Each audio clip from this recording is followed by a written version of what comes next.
Les premiers renforts pour Mayotte, ravagée par le cyclone Chido, sont arrivés sur l'île de la Réunion ce dimanche. Par exemple, dans cet avion A400M en provenance de la métropole se trouvent 140 personnels de la sécurité civile et des sapeurs-pompiers, ainsi que 20 tonnes de fret. Déjà 17 personnels médicaux, 3 tonnes de matériel médical et des poches de sang ont été acheminés pour venir en aide à la population. Le dernier bilan fait état de 20 morts, mais les autorités redoutent des centaines de victimes. Au total, 800 personnes de la sécurité civile sont envoyées sur place en renfort.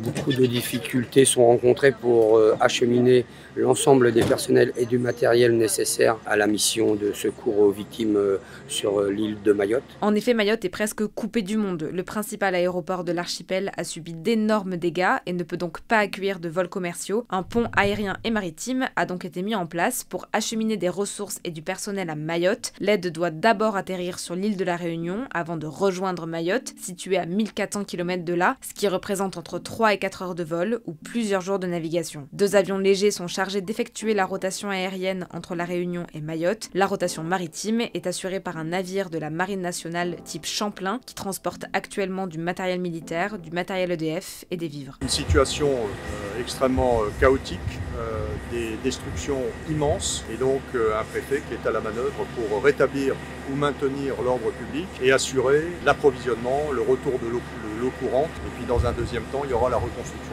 Un hôpital de campagne a également été mis en place dans l'archipel. Selon la ministre des Missionnaires de la Santé, Geneviève Darrieussecq, l'hôpital de Mayotte a été très endommagé, même s'il continue de tourner de façon dégradée. Elle a donc activé la réserve sanitaire, c'est-à-dire un vivier de professionnels de santé volontaires qui sont mobilisables à tout moment par le gouvernement. Les ministres des Missionnaires de l'Intérieur, Bruno Retailleau, et des Outre-mer, François-Noël Buffet, sont arrivés à Mayotte ce lundi.